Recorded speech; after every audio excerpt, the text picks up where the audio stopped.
Thanks, Hello. Greg. I love that our podcast always starts and ends exactly the same way. I'm a creature of habit. What can I say? Yeah. Thanks, Craig. How you going? Yeah, look, it's been a big week. Um, Has it ever? yeah, it's been a crazy week. Um, wow, a lot to talk about on both fronts actually for the On the parks old in pod? Australia. Yeah. Yeah, there's a lot to cover, but most importantly, um, on the weekend, I finally saw Wicked. Do you mourn the wicked? Do I mourn the Wicked? I I hear think that I no one might be does. doing. I look. Here's my little controversial political take here. I do a little bit of mourning for the Wicked. You know? Yeah, it's hot take. You know, Yeah, yeah. I but I I think we think can throw a bucket of water on the take, and it can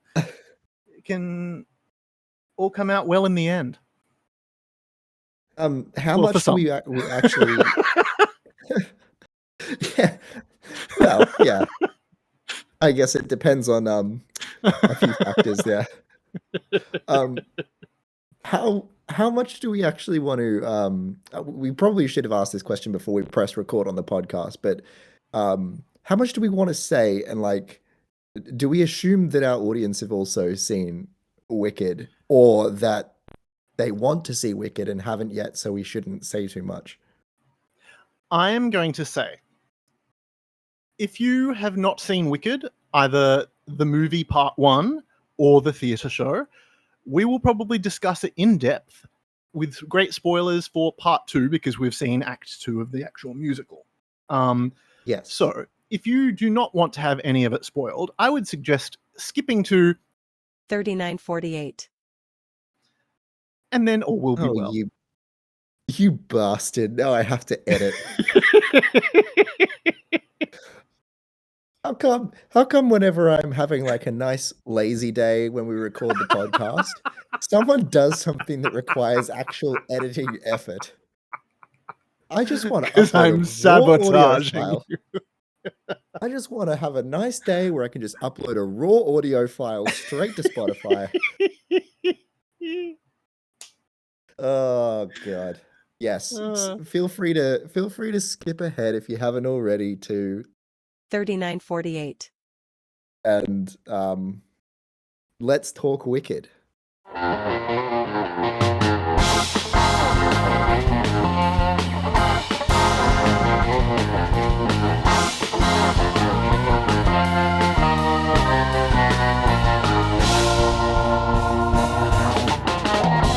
Wicked. Of course, Yes. I can't do the option up. Sorry. I was gonna ask you to do Glinda's solo parts actually from No One Mourns the Wicked. I would have to do it down the octave, but Yeah, probably. maybe down I 2 would say octaves. most most male human beings would probably have to do it down more than one octave. Yeah. Yeah, Goodness knows. you're up. Yes. The Sopranos' lives are Goodness lonely. knows. Goodness knows the Sopranos sing alone. I will Who'd have ask thought that you. Ariana, like everyone knew she had pipes, but did we know she had those pipes? Well, that's literally how I was gonna start my review off, is just who'd have known Ariana Grande? Could have Because full I'm on. the performance of a lifetime. My goodness, I did not know she had it in her. I All I'd seen was like her Disney Channel acting and Hairspray live, and I was just like, oh, we'll see. yeah, But I she was I very really good. I very openly had my doubts when they cast her. I was a bit like, I've been very sick of particularly adaptations of musicals casting celebrities, not actors. I smell a stunt. Yeah, like I was a bit like, oh yeah, they got her for her name, didn't they? You know, they're gonna put her. She's the one that's going on the poster. That's what I thought. But wow, To be fair, she got a name and she got the talent. So, you know, consider words eaten. Yeah, absolutely. I take it all back. She was the highlight. Absolutely fantastic. Like, Cynthia was incredible, don't get me wrong, but like we all knew she was going to be incredible. So I think because Ariana surprised us so much, it seemed like they were both very good, but like I think because it was such a surprise that she was that good, I don't know, it seemed better. I don't want to talk down the achievements of Cynthia because she was incredible. Yes, she absolutely was. I just wasn't expecting that from Ari. To give Cynthia a little bit of credit, I loved her interpretation of now the title of the song is slipping away from me. Not That Girl. I loved her interpretation of that. I thought it was really, really beautiful. I thought her voice on The Wizard and I was absolutely gorgeous. I loved her Defying Gravity as well. It was a very different Defying Gravity because they had to kind of find a way to make the drama come across on screen, which was interesting. Because it's a very stagey number, obviously, and like in the stage musical. Yeah, but making that work for film had a lot of tweaking. It did. It had a lot of tweaking. I think it worked. I think it was jarring because I'm so used to the original. Yeah, I think the more I thought of it, at the time I was a little bit like, ooh, no, I don't like this. But the more I thought about it, it's more just because I've listened to the song that many times that when it changed a little bit, it kind of just caught me off guard, and I couldn't really criticize it so much as it just being like, oh, well, that was different. It wasn't, So I really liked it. But back to Ariana, what stands out for me is that I would say Cynthia is one of the best Elphabas I've seen, but Ariana is the best Glinda I've seen. She's up there for me. I think she is the definitive Glinda. I think she shares it with a couple. Cheno, obviously. And Megan Hilty, I think, is an incredible Glinda. Okay. Megan Hilty, I think, was one of the first to introduce the option ups.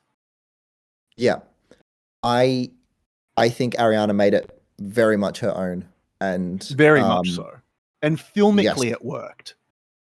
Like that's the thing. Really people are just like, oh no, it wasn't quite as powerful as being on stage. And I'm like, you've got to understand that things have to be tweaked to make it work for a film performance. Not everything is like blasting a note directly in your face when the camera is literally inches away from someone's face. So I think that has to be taken into account. It's a different medium, and there's different ways of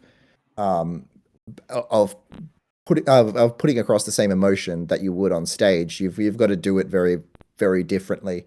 It allows for a lot more intimacy in certain moments of songs. And I think Wicked pulled it off better, especially with the live singing, way more than the Les Mis movie did.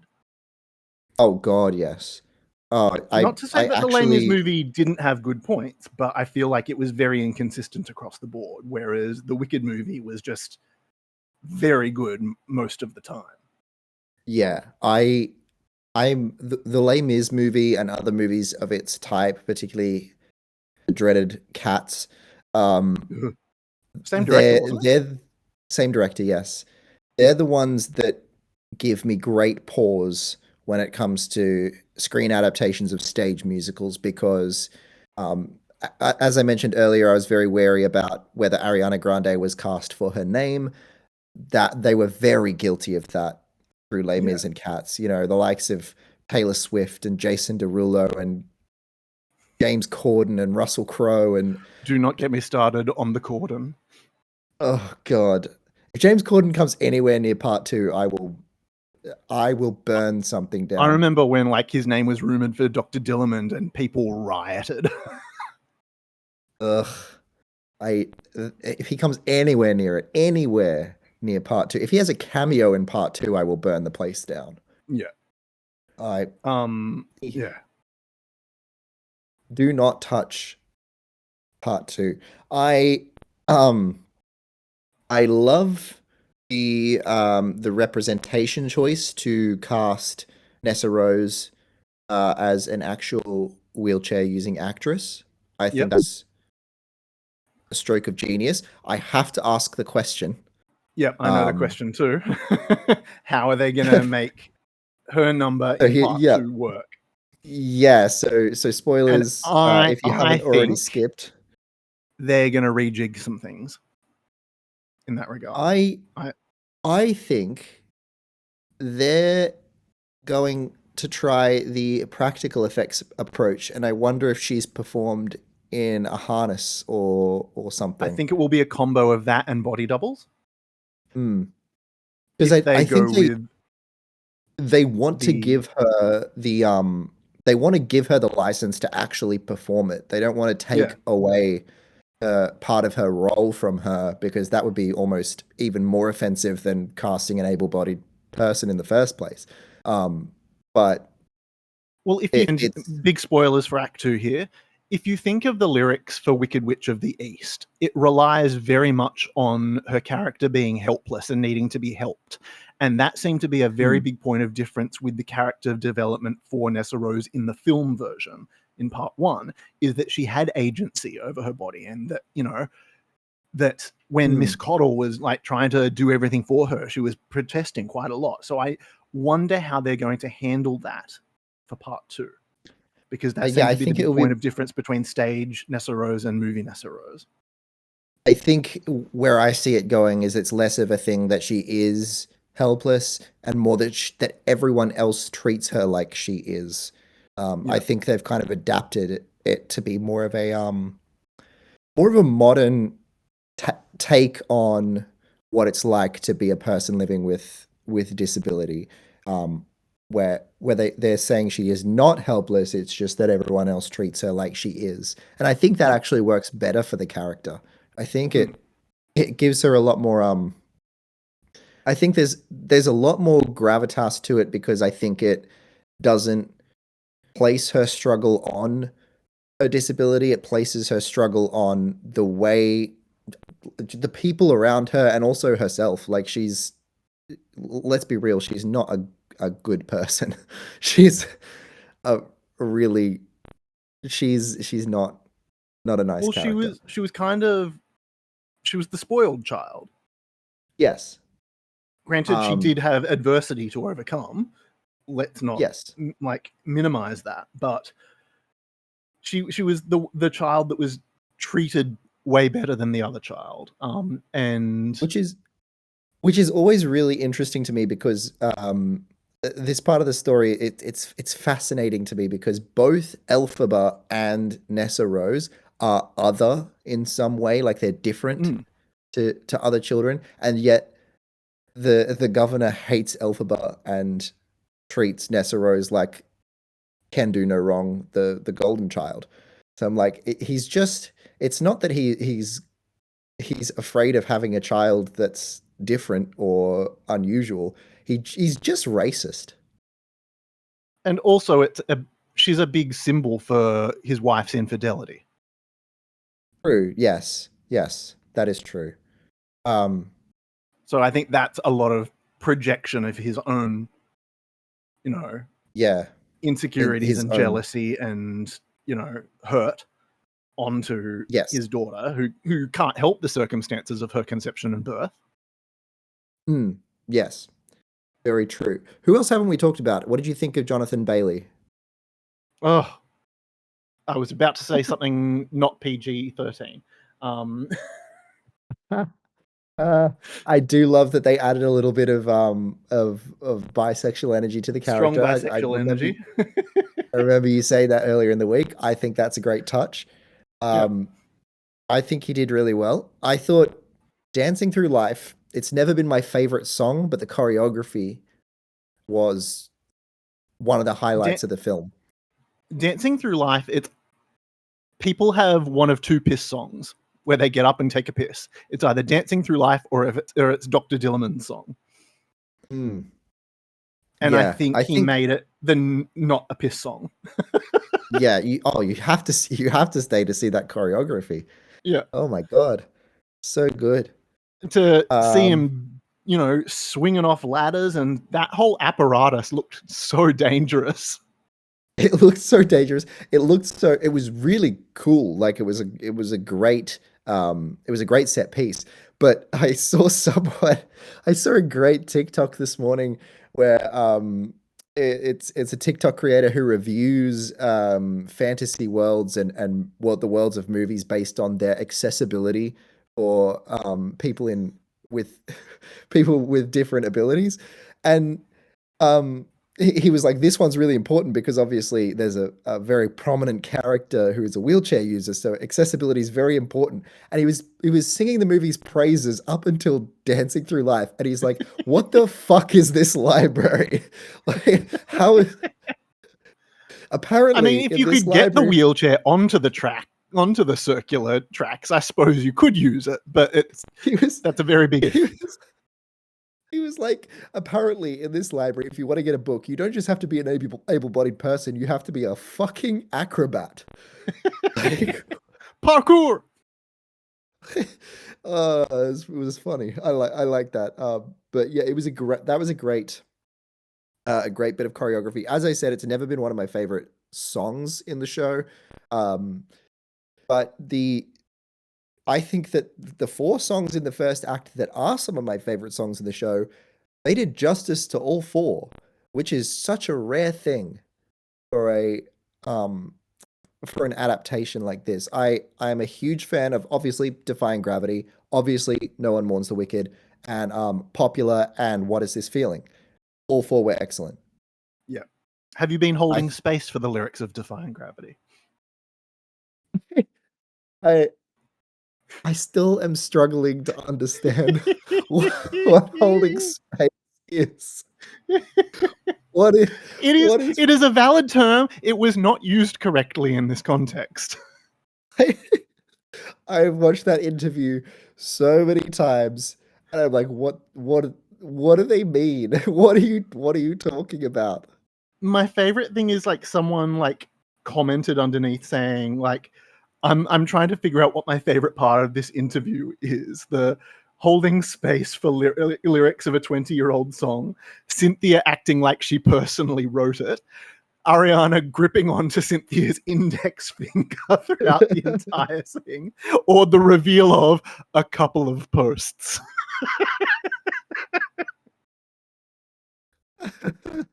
Is there a single interview or piece of press tour on this movie that isn't just either downright insane or Cynthia and Ariana in just dissolving into tears?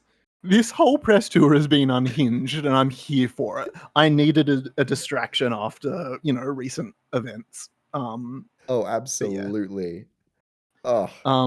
But that, yeah, just that whole thing. And, I'm in queer media, so holding space for defying the lyrics of Defying Gravity because I'm in queer media. Oh my god. I am going, by the way, I am going to see it again Saturday afternoon for my weekend. I've seen it twice now. It's a rare thing for me to go back and see a movie because I'm such a cinema fan overall that I rarely want to waste an opportunity to go to the cinema to see something I've already seen. So unless something is truly spectacular, and I would rather watch some, B-tier movie than watch something than waste the ticket price on something I've already seen. But Wicked was just that good. I've just got to experience it in its entirety again. Wow. And it's funny being able to sort of appreciate little Easter eggs and stuff the second time around.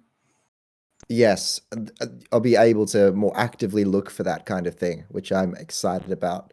Um, Because the the other first time you person that watch we, it, you're sort of holding your breath at like the key notes and things like that. So a lot yes, of it, you're not looking for the subtleties. trying to take it all in as well. Like there's Mm. so much to kind of so much all at once to take in as a fan of the musical. The other person that we haven't talked about is Ethan Slater. Um, Oh, good old SpongeBob. SpongeBob. Um, I think he's perfect for the role. He's definitely a less caricatured Bok. But I think he's still a I think just let's face it, you look at that guy, he's a dork. He is an absolute totally. dork. And I think that works perfectly for Bok. Without needing to caricature it any further. He's just Ethan Slater's just he is a Bok type. He's very I think he's great for the role. I loved the casting. Even the ones that were like celebrity casts, I thought did well enough that it was not distracting or didn't take away from the quality of the film. Like Jeff Goldblum, Michelle Yeoh. Jeff Goldblum's a great singer, so I had no issue with that. Michelle Yeoh, Morrible doesn't need to be a great singer. It's generally it is cast as someone who sings the role. So that I wasn't worried about. I personally am happy that it's her because she just commands presence on screen, and that role needs that. Yes, absolutely. Jeff Goldblum, the Wizard of Oz. I was so scared. Elphaba. I was so scared that it would be too Jeff Goldblumy, that we were going to get like the they call me wonderful.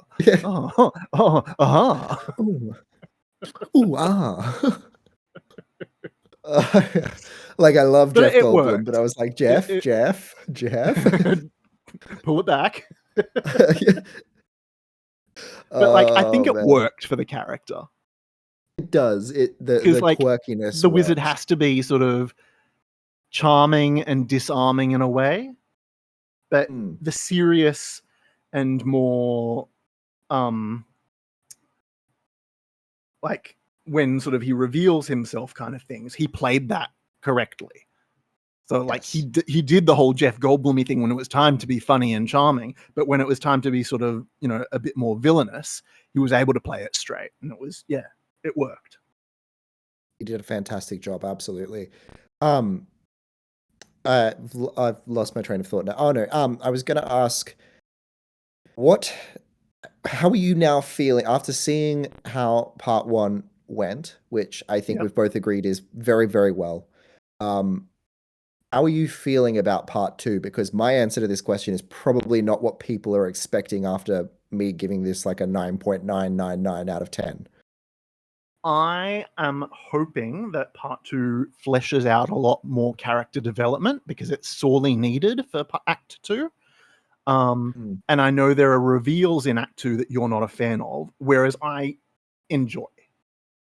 See, I've always, as a musical theater fan, Wicked is actually not one of my favorite musicals, and the reason for that is that I think it is very much a musical of two halves, where I think the first act is very near to perfection, and the second half is not.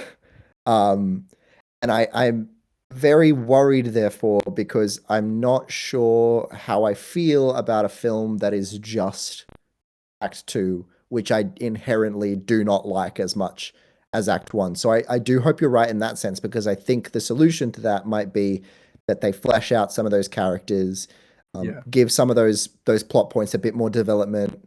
We know they're adding songs, which is a terrifying yet potentially good idea. I think the songs need to go to some of the side characters. I don't think it should go to the two leads. I think the two leads get plenty to do. I wouldn't say morrible hope- because she can't really sing a lick, but it's I got to think- be to me. It's got to be Bok and Fierro. yeah, and to possibly get it. fleshing out Nessa Rose's bit a little bit more. Yes, absolutely. Like I think it needs to show a bit more of the transition to what she becomes. Yeah, it's such a great prequel. It sets it up in such a brilliant way, gives characters that were previously very one-dimensional a really compelling backstory. Yeah. And then Act 2 just feels like how many references to the original can we shoehorn into the ending of this story? I don't think so, because it's foreshadowed in the first act. Yeah, Again, it is spoilers. Like foreshadowed. the whole life so painless for the brainless. Like deeply shallow. Like if I only had a brain. Like it's obvious. It is. I think those reveals though are two of the ones that I have the biggest problem with, and I know that Wicked is. It's not meant to be watched alongside The Wizard of Oz, and you're like, oh yeah, this fits perfectly. Like it's essentially fan fiction. It's a different timeline, but there's still so much. Yeah. I think there's still so much that just sits so wrong with me about the reveal of the Tin Man and the Scarecrow, because I'm like, I don't know. I enjoy them. If they knew what was going on, they've known Elphaba for so long, they've known Glinda for so long, the whole premise of The Wizard of Oz just falls apart because totally. Like it just doesn't work. I don't think the whole little throwaway lines in the March of Witch Hunters constitute proper motivation. Yeah, it doesn't really, and I've got this duality where I'm like, I know it's not supposed to work alongside The Wizard of Oz, but the fact that it tries to kind of tell this whole backstory and then it just doesn't work with the original at all kind of bothers me in a way. So I'm excited to see how they can give a little bit more substance to this version of the story. Like I think Bok has hopefully genuine good motivations. I think from the transition. I think the Lion, there's not really much there to really flesh out. Was a cub in the first movie and is going to be a fully grown lion in the second movie, and I don't, short of like creating a proper character for the lion, which wasn't done in the musical. I'm not really sure how they're going to do that, or if they're going to even attempt to.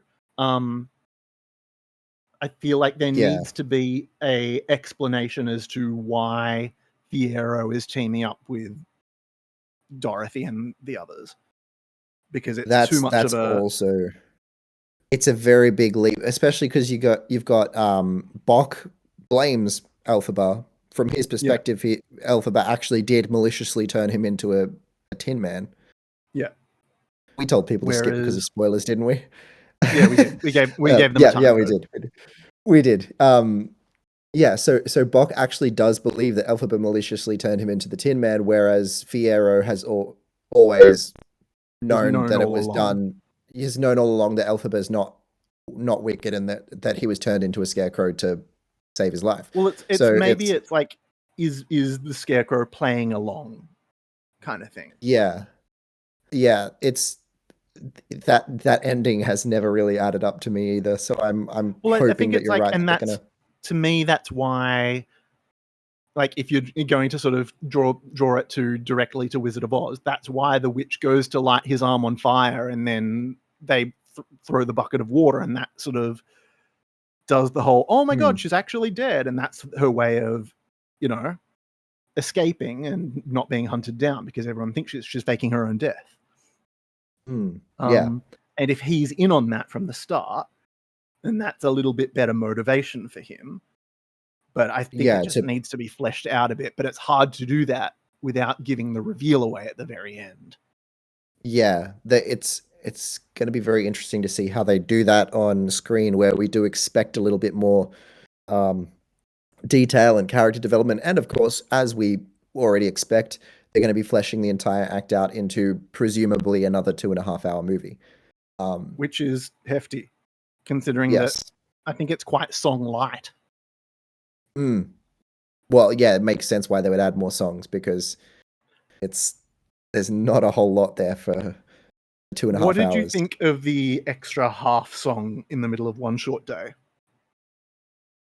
I thought some of the lyrics were a little clunky. A little bit. But I enjoyed the cameo nature of it. Yep. And I think it did something very important, which is set up the whole Grimmery.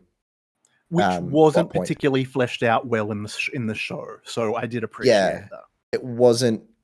It wasn't really explained beforehand, and I think it definitely worked better. Like in the show, there is like a slight reveal of the wizard can't read the Grimmery, but that had a whole lot more gravitas of a reveal or of a moment when it had been set up and established that this was something that only the most powerful enchanters or enchantresses could read, or that someone had to be destined to be able to read. And that line presented by the woman in the middle of the Emerald City was played by Winnie Holtzman, the writer of the Book of Wicked, the musical book, not the novel. Yes. Yeah. I actually didn't know that. There we go. Yes. I'm going to have to. He really is a wizard. I'm going to have to keep an eye out for that in my second viewing. And also, other cameo, the guard who says the wizard will see you now was played by Stephen Schwartz. I did know that one. I recognized him from. I don't think I'd ever thought about. I don't think I knew what he looked like up until watching interviews with him before this film came out. So I'm glad I watched those interviews, because I did notice that cameo. Yeah, I am nervous for part 2, certainly, because it requires, I think, a lot more of that. It requires a lot more original stuff to be put in to make it a substantial 2.5 hour film. And I think it requires like a little bit of repair work as well to kind of fix the plot. And I think that because they have the gift of hindsight and knowing what did work about the show and what didn't, because, they were very much retooling it up until it opened on Broadway. Like, it was like workshopped in out of town. Was it San Francisco or Chicago or something? I can't remember where. San Francisco, I think it was. And they had a different wizard at the time, and there were whole songs that were cut out, and yeah, it was a very different musical to what it ended up being. But I also think they were down to the wire as far as like making sure that they could open at the theater that they had booked, and whereas this has had a good 20 years now, where the composer and the book writer are able to look at the flaws in the original stage show and say, what can we do with the benefit of filming and cinema to now that really we have this opportunity to change things and fix things. Yeah, absolutely. The other thing that does give me a lot of hope is that Cynthia Erivo and Ariana Grande are super fans. They love this show. So that, and I know that they've said in interviews as well that there were things about the script that they took back to John Chu and said, no, this is not, you can't do it this way. From what I'd read is that Stephen Schwartz was planning on rewriting Popular as more of a hip hop version of it. And Ariana said, no, absolutely fucking not. I am not playing Ariana playing Glinda. I'm playing Galinda. Yeah. And I think that's what gives me hope, is that now that there is going to be probably a whole lot more changed, I don't think that Cynthia or Ariana would stand for anything that doesn't do the show justice, because they're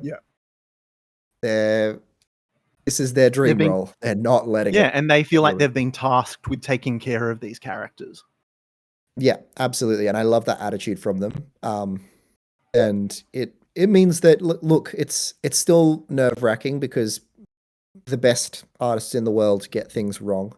And I don't think that I think it's always going to be a risk when you take something that people love and try and modify it in a way that they're still going to appreciate. But I do think if anyone is, in terms of the cast and the directors and everything, are going to do it right, there's good reason to believe that this group have got what it takes. Yeah. I feel like they've done so much that they can't. They've got to stick the landing. I think with part one, they've earned our trust. Yeah. Definitely.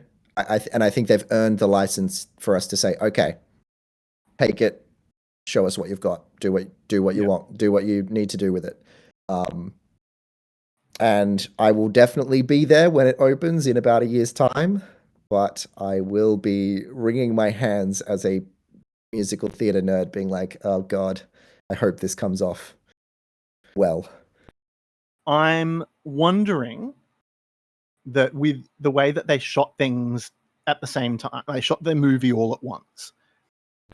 When they do the finale, will they go back to Munchkin Land, the way the film opened, and have a slightly different take of, Glinda doing her sort of songs kind of thing, but showing more of the pathos behind the eyes kind of thing?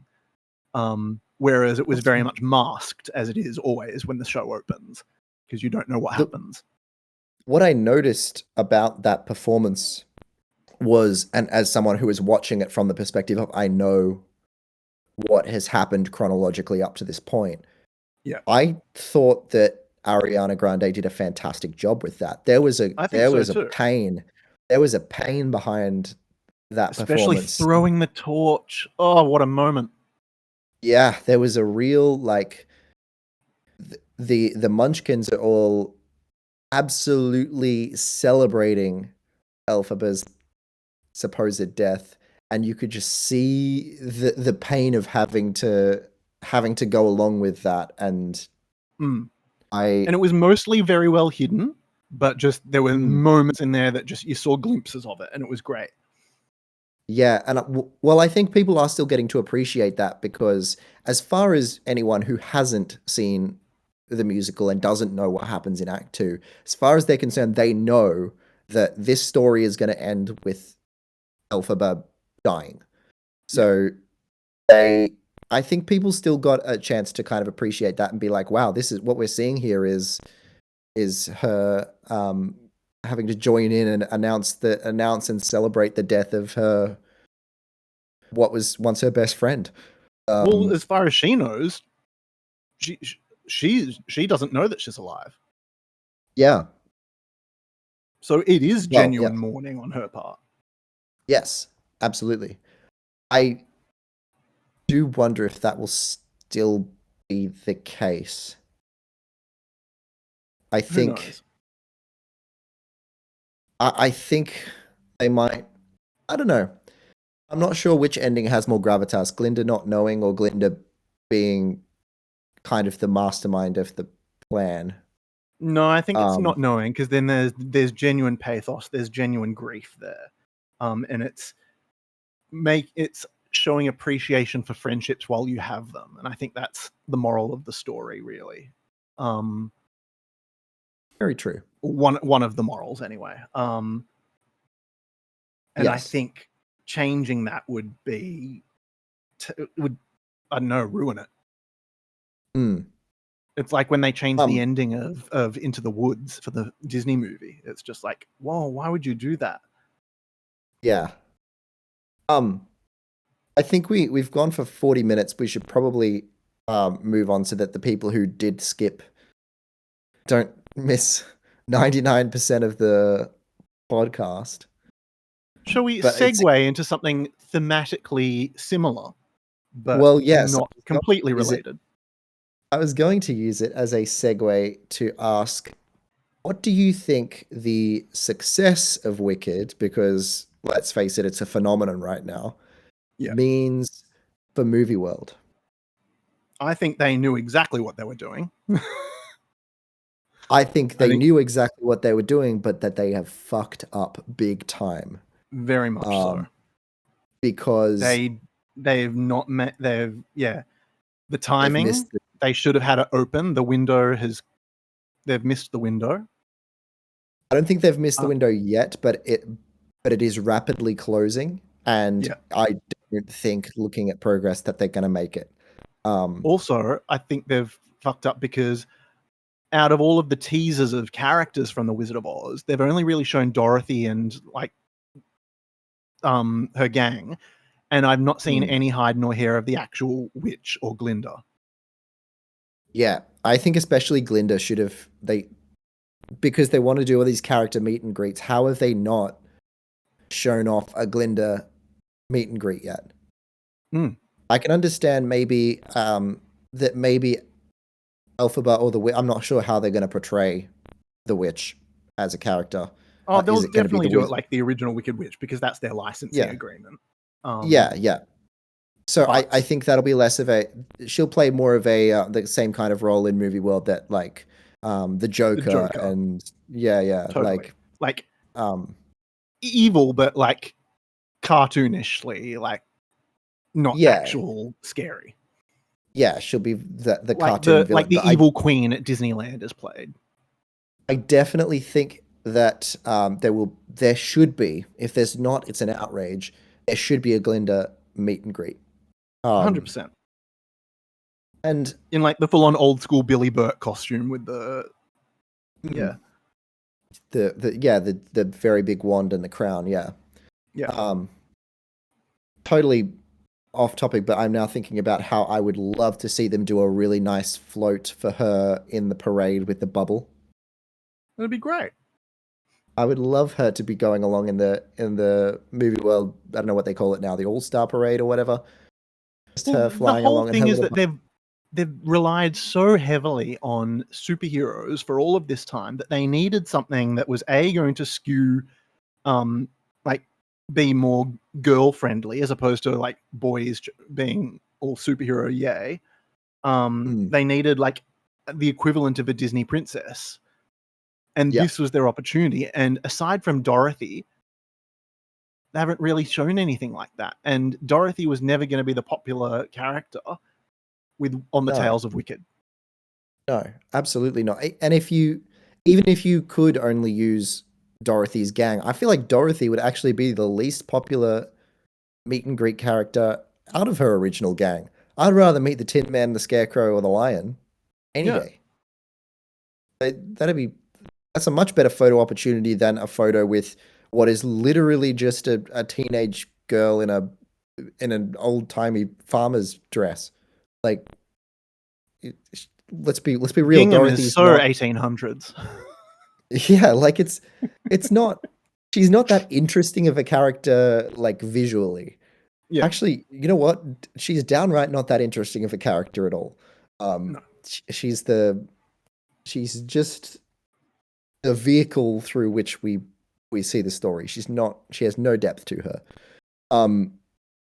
So yeah, I agree that it's surprising to me that they haven't really advertised, especially Glinda yet. But I also think this is a really concerning time for movie world, because judging by what they've done this week, and we'll talk about the POV in a second, but this week they also did a whole advertising campaign, building up and doing like, there's an anagram and you've got to unjumble the letters, and they're teasing something, and everyone thought it was, it's an opening date. It's the announcement preview. It's, it's the announcement of a show that's going to be included in the land. And it turned out that it was a limited edition Wizard of Oz coin that new one pass holders will receive for a limited time. Hooray! Can we say cringe? Very big cringe, because this should have been this week, and like the last couple of weeks with Wicked being released, should have been when Movie World was Saturating the market with absolutely, it. yeah, they should have been ideally open, but it should have been open by now for starters. But even if it wasn't, they should have been pumping out advertising campaigns, probably revealing an opening date in the over the last week or two, and then just pumping out TV ads and social media campaigns and everything, and being like, "Hey, yeah, you saw Wicked? You like Wicked? Well, we've got this opening soon."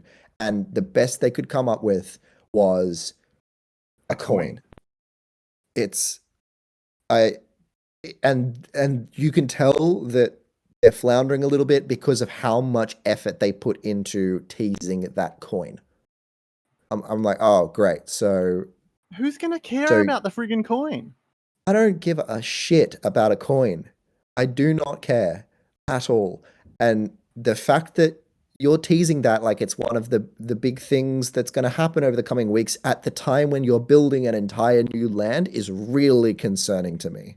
Yeah. Like, that's you've got essentially 3 new roller coasters and an entire new themed land that should be weeks away at most from opening, and the best you've got for me is fucking coin. Also, I do not care. I don't know what their licensing deal is and what they are and aren't allowed to sell in their shops, but like, sell a witch's hat, sell a tiara, Oh, sell a wand, absolutely. sell a toy I broom. think, look, I'm pretty sure that they do not have any kind of licensing to be able to sell Wicked related merchandise. Obviously but not, but like, you can still sell it as the Wicked Witch's broom. Yeah. So easy to do something Wicked adjacent.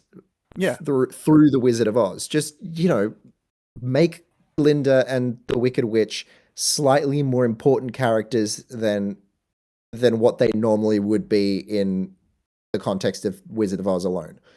I think what they thought they were going to do was just piggyback off a little bit of publicity off this movie that was coming out, but I think they vastly underestimated the cultural impact that the movie's going to have. Yeah, and I think it's left them with their pants down, because now it seems like, in hindsight, this was actually a really good move.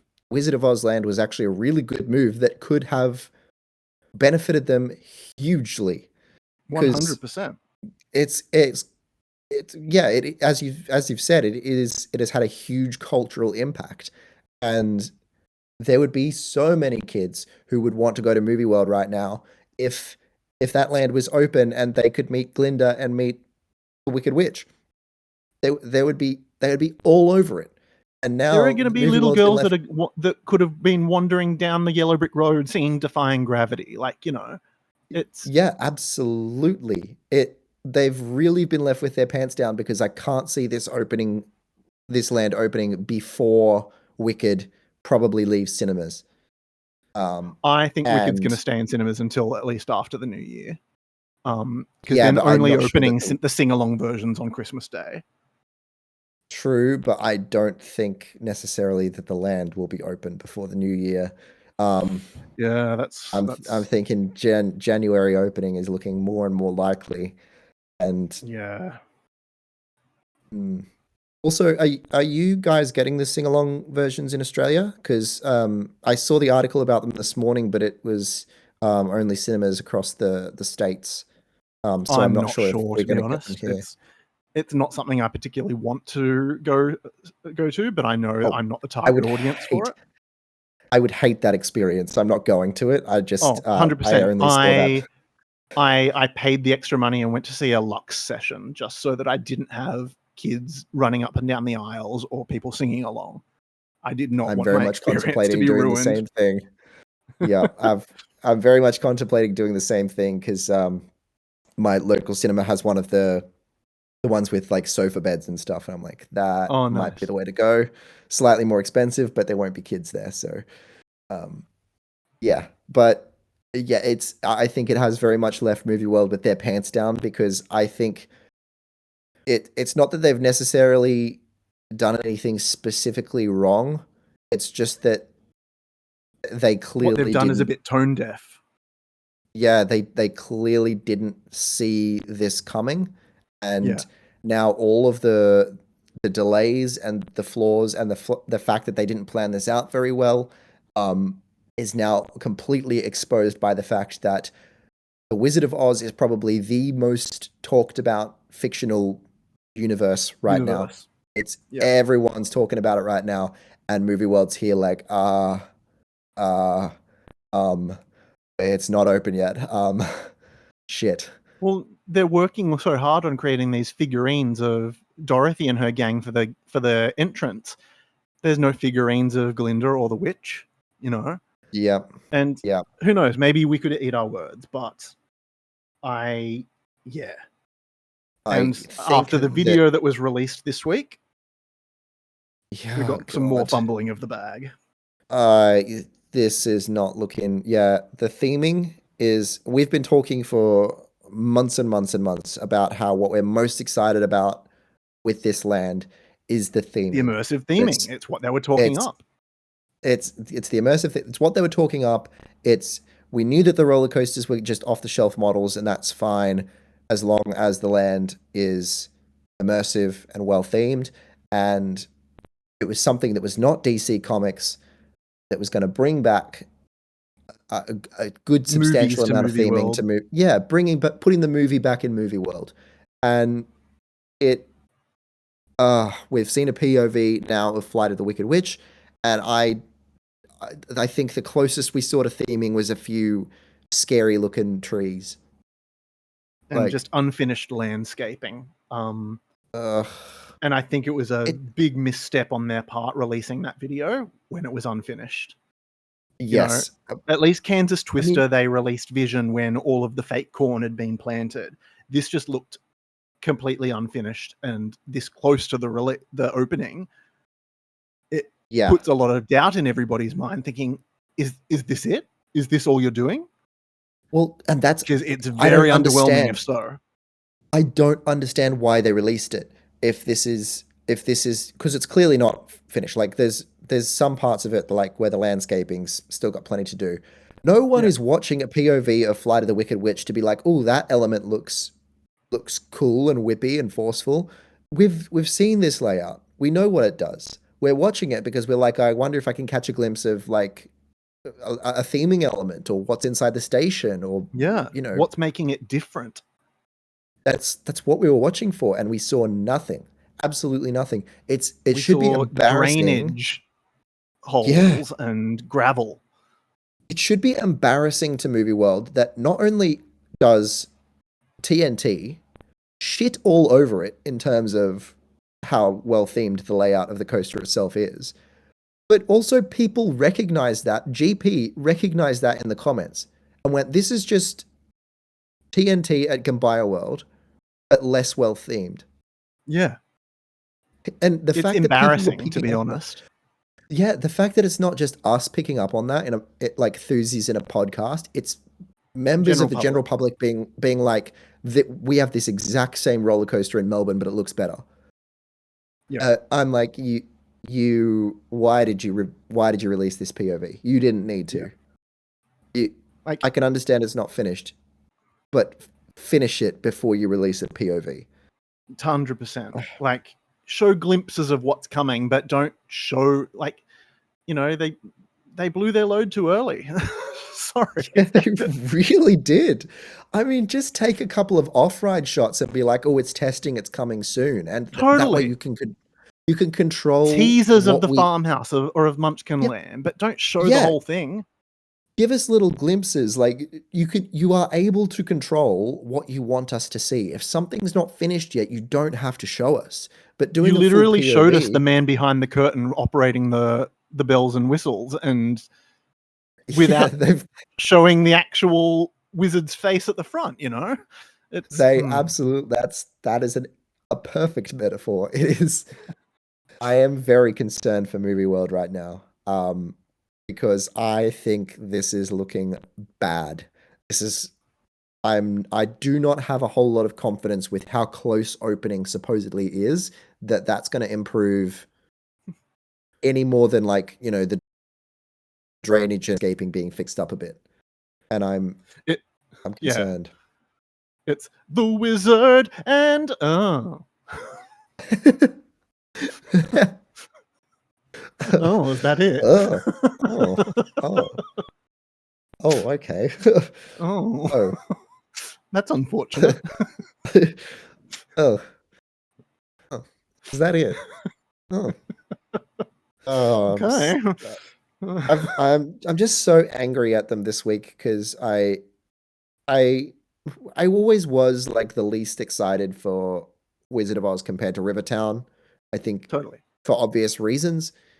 But now I'm like, Movie World, you need to actually really give me a reason to give a shit anymore because I I don't see literally the only thing that I was clinging on to where this might be really, really good for them is that it would be immersively themed. And right now I'm seeing half-assed theme. Very much so. And it's I'm worried it's that concerning. it's when they do the reveal of the Emerald City and whatnot, it's going to feel as dead as the exterior of that whole Chinatown thing for Lethal Weapon when it opened. Like it's going to be this quiet back section of the park that no one really spends any time in or just races through to get on the coaster. Yep. And I tell you what they need. They need Greg Yong. What a segue, because we've gone from one park doing everything wrong in promoting their new land to another park absolutely nailing it. And I don't want to be full brown nose, but Greg, you're doing great work. And can we give some credit to a friend of the pod, guest from last week, Dane from Dane's Theme Park Life, who came through with the scoop of the year. I am so impressed that that's his first podcast guest. First podcast, and he gets the ultimate trophy guest. Like first well episode. Done, Dane. Episode 1. This is the kind of guest that I would be asking onto Total Bear Loney at like episode 75. Like this is a round of applause for Dane's Theme Park Life, because bravo. And what an interview as well. To be fair, I haven't listened to it in its entirety yet. I was listening to it last night and then I got very tired and went to bed. So I've listened to the whole thing and it's a great listen. It is a fantastic listen. I highly recommend everybody go and listen after you've finished listening to this. It's Dane's Theme Park Life Behind the Parks podcast. It's available on Apple Podcasts and on Spotify as well. So after you finish listening to us, feel free to go and have a listen to the episode, because it's a cracker. Yeah, and it's got some good inside scoops into Rivertown, good inside scoops into just Dreamworld in general, King Claw. Not giving everything away, giving just enough information to whet the appetite and keep people excited about it. And being willing to join an enthusiast on their podcast and do that publicity through the community, through like not just running a bland old social media campaign, a couple of ads, that kind of thing. To do that is just, I think it's very typical of Greg. And as I've said a few times on the podcast, haven't met the man myself, but like I'm a huge fan of the way he gets involved. Wants people he's the Kevin Feige of Dreamworld. He's kicking goals. Really is. He really is kicking goals. And it's just such a good listen. Like, I'm in love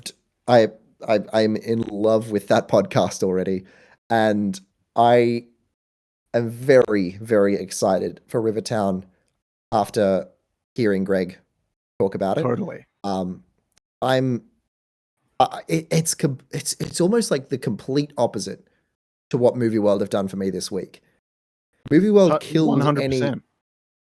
Movie World with what they've released this week have killed almost any excitement I have for their new attractions. While what we've heard from Greg has just toned up my excitement 100%. I am so on board with what's And going on at Dreamworld right I now. think if Movie World are definitely smart, which I believe, you know, from all the evidence so far, they very much are, and they've got their finger on the pulse as far as, you know, the theme park community goes. And even if you listen to Dane's podcast, Greg listens and reads a lot of theme park content. So if you're listening, g'day, Greg. Hey, Greg. But yeah, it's if, as I was saying, if they're smart, they're not going to release a POV of Jungle Rush. I don't think it's in their best interests to. I don't think they need should. to keep it as something you experience on ride. Yeah, I definitely think, well, given the nature of the ride as well, I think it's a smart idea for them not to have a POV out until after the ride is open. Yeah. Because I think there's a lot of, you know, obviously we're expecting there to be theming inside the shed. The shed. Expecting there to be also the shed like pull. an element. The TED. The shed. The shed. The Shemple. So like there's stuff that I think should not be given away before we ride. I'm almost tempted myself. Obviously, I'm gonna get things spoiled for me because I'm not gonna be there. But I'm almost tempted to try and hold out for around a year and see if I can experience it myself. I've tried my best to avoid Voltron spoilers, so yeah, I know certain elements of it, but I've purposefully not watched full POVs of it. Yes, yeah. Well, I think that's a good idea because there's so much to a ride like that is just best experienced yourself. Go and experience it yourself. And I think Jungle Rush definitely fits into that category. By the sounds of things, Mississippi Motors also fits into that category. Yeah. So I'm excited for that too, which I didn't expect to say. How far did you listen into Dane's podcast? I think I'm like halfway. Okay. Did you hear the motor coaster conversation? I have not. So I feel free to spoil it for me because I'd rather have the conversation on the podcast. I will be going back and listening throughout the day while I do some editing as well. Again, we 100% recommend that you listen to Dane's podcast before and come back and listen to us dissect it because it is such a juicy scoop and I don't want to take any of that away from Dane and what he's created and achieved by having Greg on.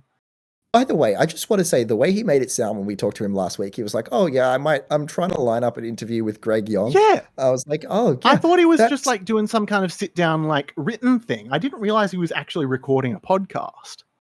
And I didn't realize that he'd already organized the interview either. I thought he'd reached out and that this was something that might happen down the line. And then before I know it, he actually DM'd me. He messaged me a few times and asked me like a bit of advice on like what platform we use to host our podcast and like how to record stuff over just you sly dog, Dane. I was like, oh cool, you're doing a podcast? I didn't realize it was the Greg Yong interview. Honestly, we couldn't be happier for him. He's an absolute legend. He is a legend. It was amazing. But yes, continue. It was such good fun having him on our pod. But yes. Yeah. So go listen to his episode. We don't want to take away from it. But when you come back, now we're going to discuss. He mentioned, and now that I've said that, it's a little bit of an anticlimax. He did not reveal plans for Motor Coaster, but that it is very much on their radar that they're going to be looking at doing something in the next few years. And Dane was like, oh, so like, you know, you're not going to just be doing something lazy like changing the trains to dirt bikes and painting the track brown. And he said no. I So I smell removal. yeah. I I don't think because that theory did hold weight to me Yep. that people were saying I reckon it'll get rethemed, it'll become part of Rivertown. The only thing that made me believe that would be a silly idea, other than the fact that I obviously think Motor Coaster is a piece of shit. Yeah. I I I didn't think that it would necessarily be a good idea because Jungle Rush also is a family launch coaster. So I was a little bit like, really? You're gonna expand and include two family launch coasters in the same area. The theory Granted, that I heard slightly people different. discussing on message boards was that people thought that they were going to change it into a spinning coaster Oh. Oh. and get rid. Yeah, Wow. and I that's hadn't the heard only that. way I can see this, though, that track layout working. Actually, now that I think about it, yeah, if they could that actually would not be a terrible concept. That actually might give the layout some appeal. Yeah, And obviously also removes those dreadful trains. yeah. Um, yeah, that's actually not a half bad idea. Um, And because it I doesn't don't know. have giant sort of camelbacks or anything like that, it still would work for families. Yes, and Because one of the things if that Greg was anything, talking about is that in the podcast episode was that although they very much appreciate and value the input of coaster enthusiasts, their bottom line is driven very much by families with kids. So they have yeah, to of take course, that into account a lot more than people who want the top of the line yeah, thrill rides, you know. of course. And look, we all want them to get an RMC or a whatever, but you know, Totally. there's no point in investing millions if that's not going to draw your primary demographic to the park. So And I this spinning absolutely coaster thing understand that. was not part of Dane's podcast. This is just something I read on a message board somewhere. So Mm. let's just make that very clear. That's This was not a speculation from terrible. outside of the podcast. It's not a terrible idea. Mm. I think I would be satisfied with that as a solution. I think it remedies most of the issues that I have with Motor Coaster. Um, I'd hope that they could maybe. I suppose new trains might help resolve the roughness issue as well. Although I think they might need to do a little bit of track work as well.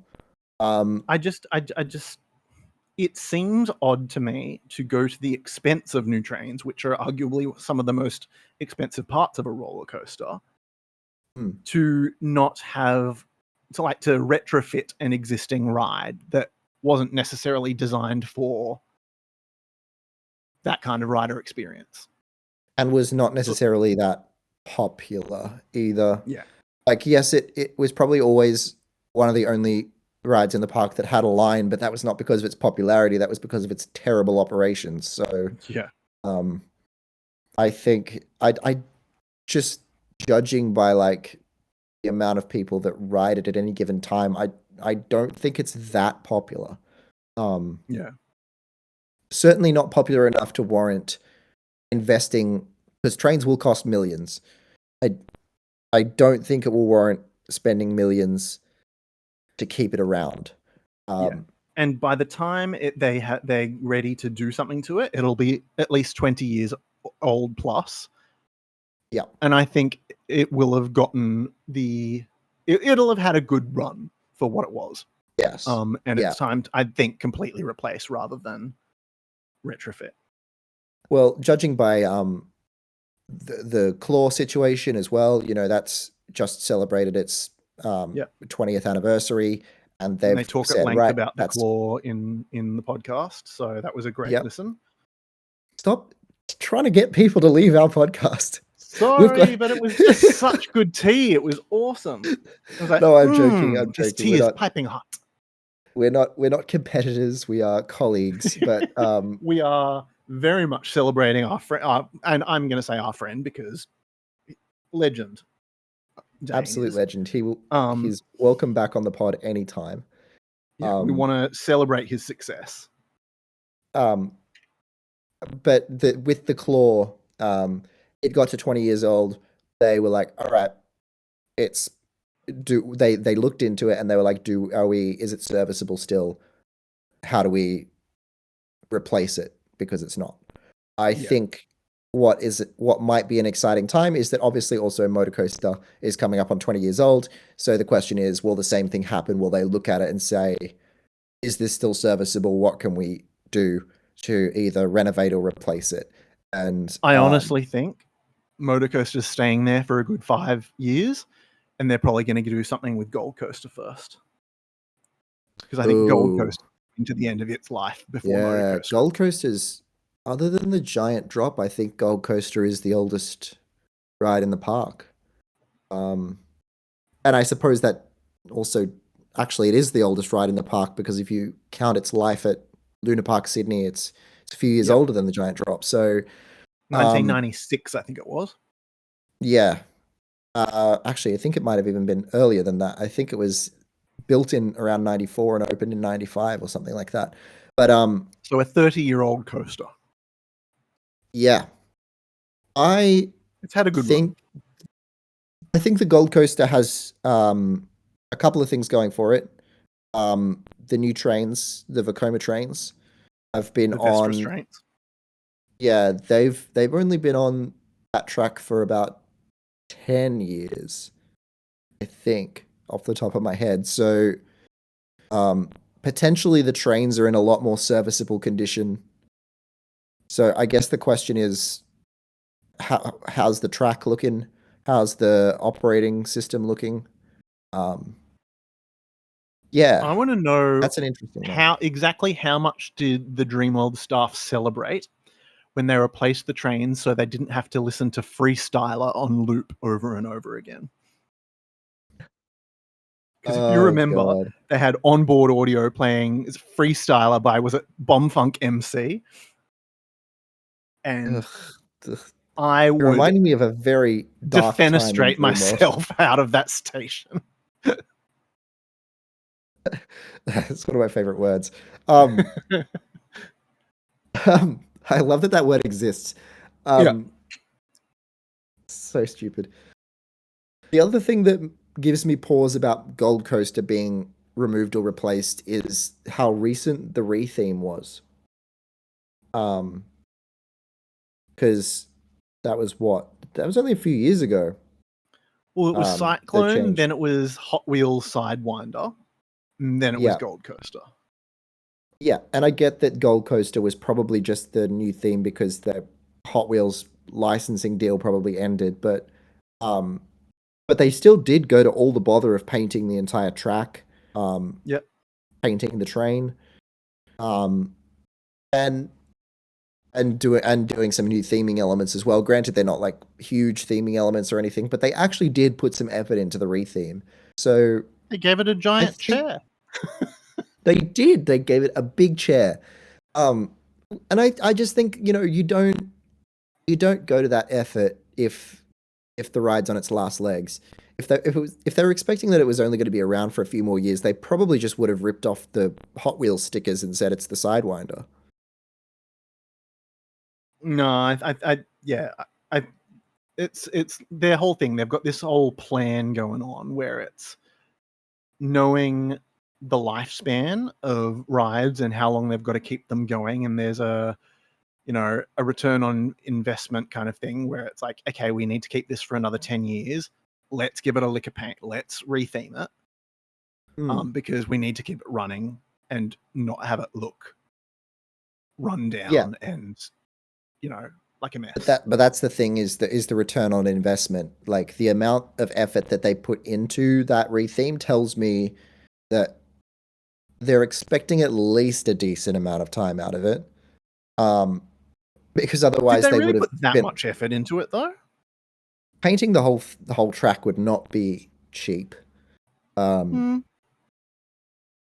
think what I'm trying to say is like, yes, they probably would have still rethemed it, but like if you're only expecting it to have 5 years left in it, then you're looking at how can I do that cheaply.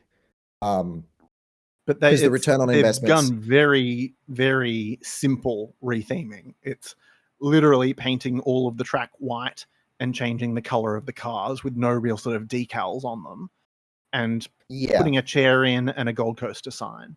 That's kind of it. Yeah, that's very I basic don't know. rebranding. I don't know. I don't think they would have done even that much if they thought, well, the ride's only got a few years left in it anyway. Well, when did they change it to Gold Coaster? It's quite recent because I think that it was still when Steel Taipan opened. It was still, was it?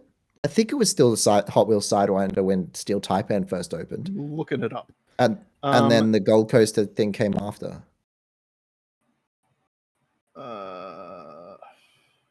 Sidewinder till 2020. 2020. So yeah, it's been so it was slightly before Steel Taipan, but that's still only it's been that for coming up on 5 years. Do we think that the return on investment of changing it to the Gold Coaster was worth it for, let's say, 7 years? Yeah, I think so. Because you can't have something looking disheveled and like you've just peeled off the Hot Wheels branding for 7 years and expect people to have a world-class theme park experience. I suppose that's true. I will be disappointed if Gold Coaster goes before the Motor Coaster because I think Gold Coaster is a good ride. Yeah, totally. But as far as service life and upkeep and whatnot, what is going to legitimately have what's going to have the most longevity until they can replace? I suppose the other question that I would have is with the Gold Coaster is, given its footprint, is it a better return on investment to try and keep it around as long as possible, just because I don't think it's very easy to replace? And I think it's also a very expensive removal process with having to, like, let's face it, it's getting scrapped once it gets removed, and they have to get in and around all of those water slides in Whitewater World. They'll wait till an off season. Yeah. So that's the blessing for them, is that they can do it in winter. They'll definitely do it in winter. But I think the big problem for them is that that's a good chunk of the Gold Coaster's layout, that removing it doesn't give you any extra land. You're really working with just that backstage area where the lift hill and those two turnarounds are. Well, I was reading somewhere that people were saying, oh, they'll get rid of Gold Coaster and expand the water park and put a lazy river in. And in Dane's podcast, Greg specifically said that they're not looking to add anything that exists in any other theme park on the Gold Coast, and specifically said a lazy river is not something that they would be looking at. Right. I am interested by that statement because I think a lazy river would actually work really well for Whitewater World. I think they could use something like that. I don't know. But that shows that they're very much committed to point of difference. Yes, which I appreciate a lot. It's a good way to be, I think. I do think they need to do that. They can't be trying to look. I think that currently they're beating Village Roadshow with that point of difference. Totally. They're no longer trying to play them at their own game, and I don't think that they need to try and play them at their own game, because right now, unfortunately, Village Roadshow is kind of defeating themselves a little bit. I don't want to take too much of a dig at whoever's running their social media or marketing campaigns, but girl. Yeah. They've always been the less open to like the possibilities of marketing and stuff as well. Like we spoke about how Greg was willing to go on that podcast. I don't see anyone. No, they're very safe. Yeah, they don't. They Dreamworld don't do that kind of thing. taking risks, well, not risks per se, but they're playing with humor. Like they can take the piss out of themselves with the whole Kickback Cove joke. Like, you know, Exactly. And another point of difference, when I shot Coaster Odyssey on the Gold Coast, I decided to try my luck and I contacted all three parks and said, is there any chance at all of me doing on-ride filming? All three of them said no, obviously, but Dreamworld reached out pretty much immediately and were like, unfortunately, we'd have to, like, here's the reasons why. We'd have to have, supervision and all that sort of thing, and we're just not able to organize that at the time because it's peak summer season. I was like, great, fair enough, great explanation. Movie World, I don't think ever got back to me. And but SeaWorld, apparently, if you're a famous Twitch streamer, for fuck's sake, I'm so mad about that because also, like, the did you see his camera and mic setup on DC Rivals? wasn't there like gaffer tape to someone's hand or something? Yeah, he's got a camera gaffer taped to someone's hand, and he's got like a lapel mic that he keeps like grabbing the lapel mic because it's going to come off. I'm like, I'm gonna reveal my elder millennial quality where I just had no idea who this person was before this week. You're not missing out on much. He's a bit From he's what a bit I've seen, obnoxious. I did not care for what was going on. Yeah, I did not like their interaction with the Joker actor. Just like he's you could tell the Joker actor was trying to do their job and was trying to play along, but it was uncomfortable to watch. His whole model is just trying to create clips that'll go viral on TikTok, basically. It's and the way that he does that, sure. the way that he does that sometimes is pretty much like he wants to create that little bit of outrage at him, because it gets him engagement. And you know what? Fair play to you, but it's not for me. Fucking cringe. Yeah, like it's very. I am not the target audience. But I am just furious that that's what they let him get away with on DC Rivals. Because to me, the reason that Movie World and SeaWorld and Dreamworld as well have always pretty much had a hardline no policy on on-ride filming, and that the only people that got away with it were people like, for example, Coaster Studios, who have the clout to be able to say there will be benefit to you in having a POV and a reaction shot on our channel. And iShowSpeed fits into that category.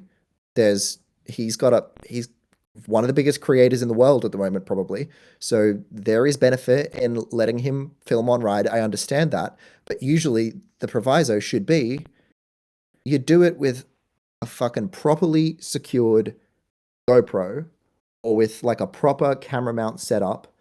And mutual respect to the staff in the park. Yeah, that too.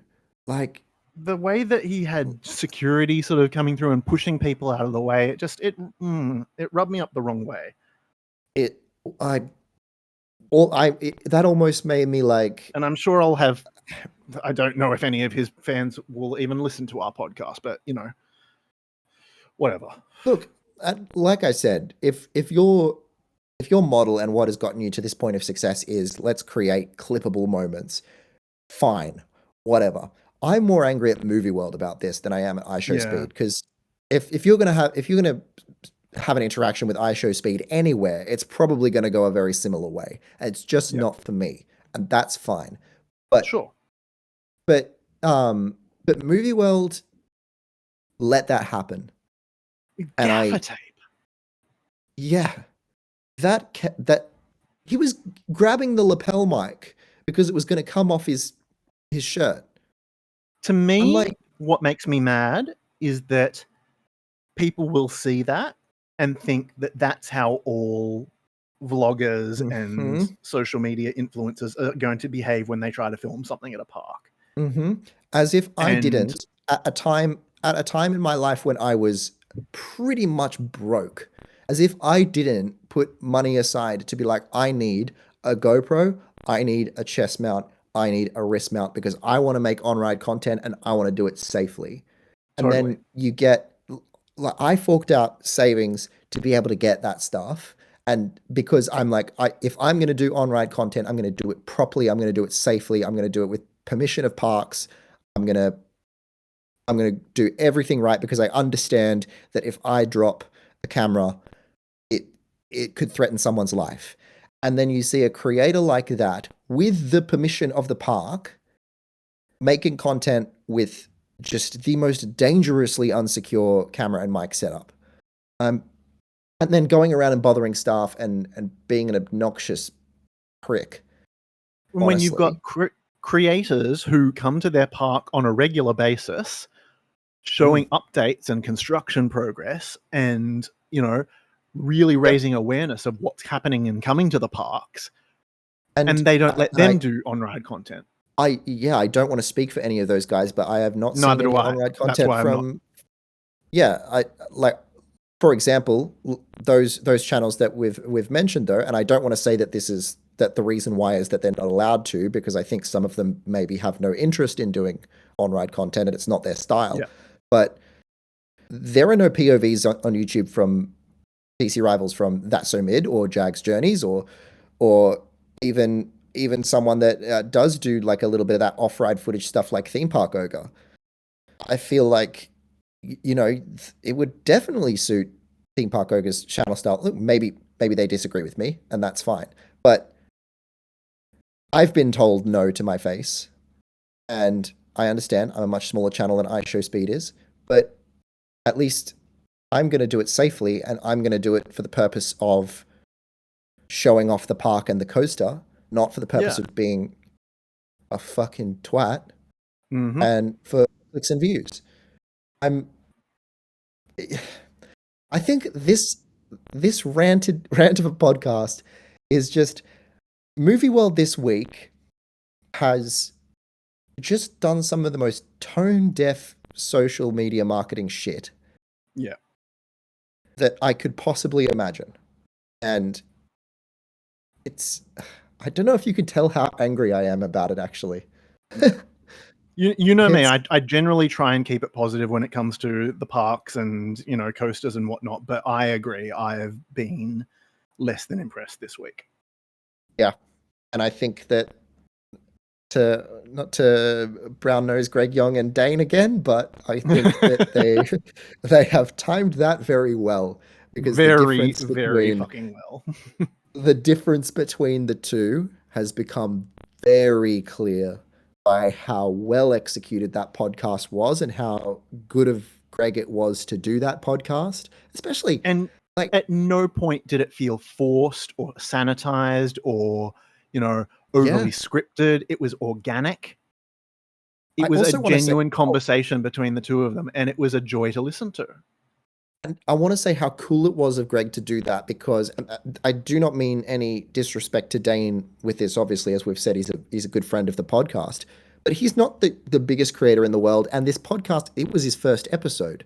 This is not an established podcast where you're going to get the guaranteed, they've got 10,000 followers and you've got the guaranteed outreach. He did it because Dane approached him and was interested in talking to him, and he was like, sure, let's do it. It's everything about it just really reflects quite well on Greg. This was a conversation that was had for all the right reasons and came off so well. Yeah. We don't have any skin in the game as far as, movie world, VRTP versus Dreamworld. Like, it's just purely on how we see it as enthusiasts. Yeah, absolutely. I want them all to do well. I still, I have very, very soft spots for Movie World and SeaWorld. They are some of my favorite parks still that I've been to in the world. huge love for DC Rivals and huge love for Leviathan, huge love for Superman Escape. Some of my favorite coasters. But man, what is going on? I'm just... Maybe I need a limited edition coin to cheer me up. I just want to know, can you spend that limited edition coin and get anything? What does it do? You're giving me Is a it coin just I can't spend. What does it do? What does it mean? What is this? Why is there a coin? I'm in pain. I'm in physical pain from how much I'm just like, why is there a coin?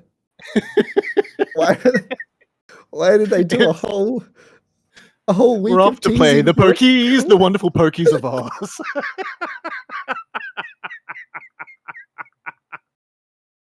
Oh my God. I would actually die laughing if there's a pokey machine that you have to put your limited edition Wizard of Oz coin into. No, that's what the arcade's for.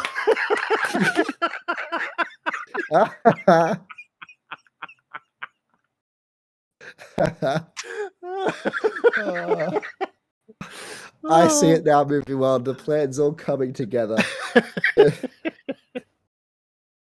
Oh boy. Oh, I feel like I'm being a shit stirrer.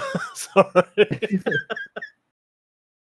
We're gonna get like cease and desist from Village Yeah, Road we're show gonna after this. get barred from coming into Movie World. Sorry, Movie World. God. We want you to be good. We're scolding We want you the because best we for want you. you. Yeah, with it.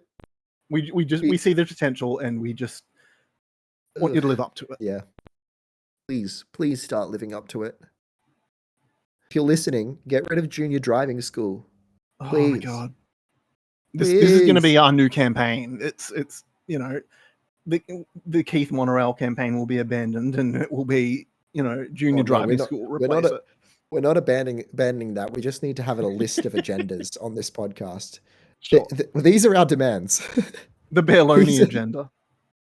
These are our demands. We will not stop making this annoying podcast until you meet all of our demands. Our demands are that all of the content creators come and ride the Keith Monorail with us, that Movie World gets rid of junior driving school, and that you give us all of the limited edition Wizard of Oz coins. Is it going to be like the Bluey coins that, someone... Wasn't there like a thing where like someone like broke into something and stole all these limited edition Bluey coins or something? Do you remember that? It was something in the news. Oh, now I've got to look it up because I feel like I'm having some kind of weird Mandela effect fever dream. See, here's what would have been cool. If there was interactive elements in the Wizard of Oz land and the limited edition coin or wristband or whatever it was, like, interacted with them in some way. Do that. Do something fun. Yeah. Don't like the, what do you call it? The little wristband things at Super Mario World. Yeah. And give them to One Pass members and then also make them purchasable in the park. Like, do something fun. Stop making stupid coins. There were limited edition Bluey coins that were produced by the Australian Mint, and 63,000 of them got stolen from a warehouse in Western Sydney about 2 months before they were due to enter circulation. Oh, right. So they were actually like coin, like when they do limited edition, like actual currency. I think so. I'm just reading the article. They were worth $1. Oh, so whether or not that meant that they were legal tender or not, I don't know. It sounds like they might have been $1 coins with Bluey on them. That's because I wonder. See, I wonder if that criminal could do something really smart, and they could release them very, very slowly into circulation. Just very covertly, just release them into circulation, and then they would become such a rarity that they would become worth so much money. Known as bluey dollar bucks, which is how money is referred to in the cartoon. Uh-huh. Okay, so maybe it wasn't a real coin. Yeah, I don't know. The stolen coins are different from a collectible set of bluey currency that caused a frenzy when it went on sale by the Australian Mint in June this year. Okay, yeah, I don't know. Right. Yeah. It sounds like maybe they were not legal tender, they were just a collectible coin. Yeah, I don't think so. I think, yeah. In which case, same goes. Like, get a friend to sell one of them on eBay, like, oh, I found one. We are not recommending that you do this. Please do not write us letters. Please do not take us to jail. This is, for legal reasons, this is a joke. Yes. In Minecraft, as the kids would say. I am... Oh, man. Wow, we've gone for an hour and a half of just pure rant. Pure rant and queening out over musical theatre. Oh, yeah, that feels like an eternity ago now. Right? Yes. This has been this episode has been a ride. Man. Wow. Remember to find the time code. Oh, yeah. I'm going to have to go all the way through and find that time code. And then probably like record myself saying 43 minutes. Oh, and God. the funny thing is, because it's my voice, it's saying, please skip forward to, and then it'll be your voice that gets dropped in. I'm going to do like the most monotone deadpan reading of like 4306. And it's just, and then just try and edit it in. Or do and a make full it sound... Siri voice. Or that overly chirpy TikTok lady voice. It was like 4306. I'll get the most obnoxious text to speech. Yeah. I'll get the most obnoxious text to speech possible. There's a bunch of AI text to speech in celebrity voices. I wonder if I could have people actually licensed their voice, or is that something that AI is just farmed? I have no idea. I don't know how that works. That's a whole other podcast right there.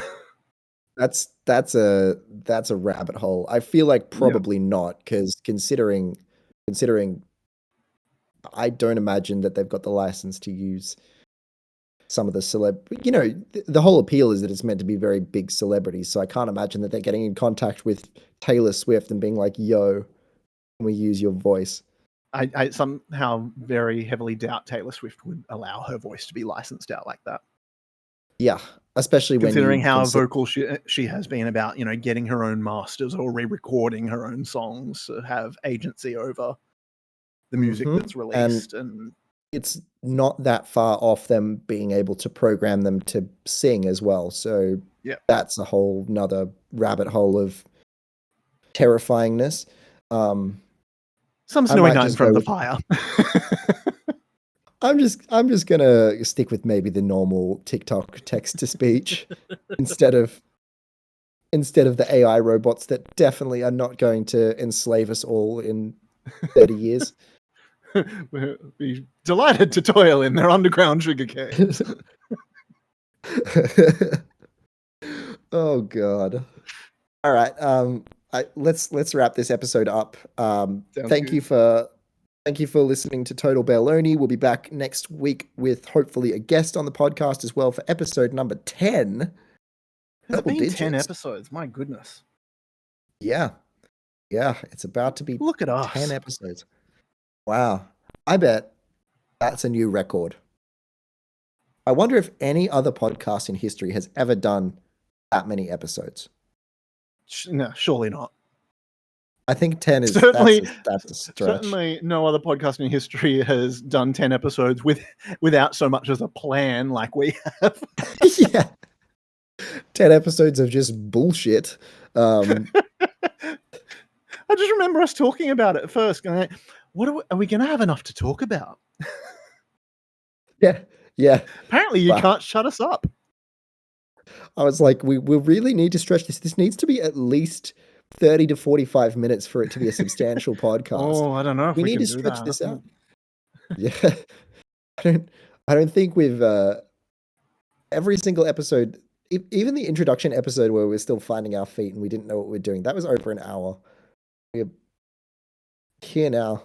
This has been an hour and a half of us ranting. Oh God. All right. That's what you signed up for. That's what it says on the tin. It is. That's what you're here for. Come back and join us next week. Whatever platform you're listening on right now, either subscribe, follow, everything like that. Let us know what you thought of this episode. Go and find our channels on YouTube, Maloney's Coasters and Ejector Bear Time. I'm on other socials as well, including Instagram, TikTok, and Blue Sky. You can also find me on Blue Sky as Ejector Bear Time. Perfect. And we'll see you next time. And in the meantime, this has been a total bunch of bear. Total baloney. What a bunch. What a bunch. What a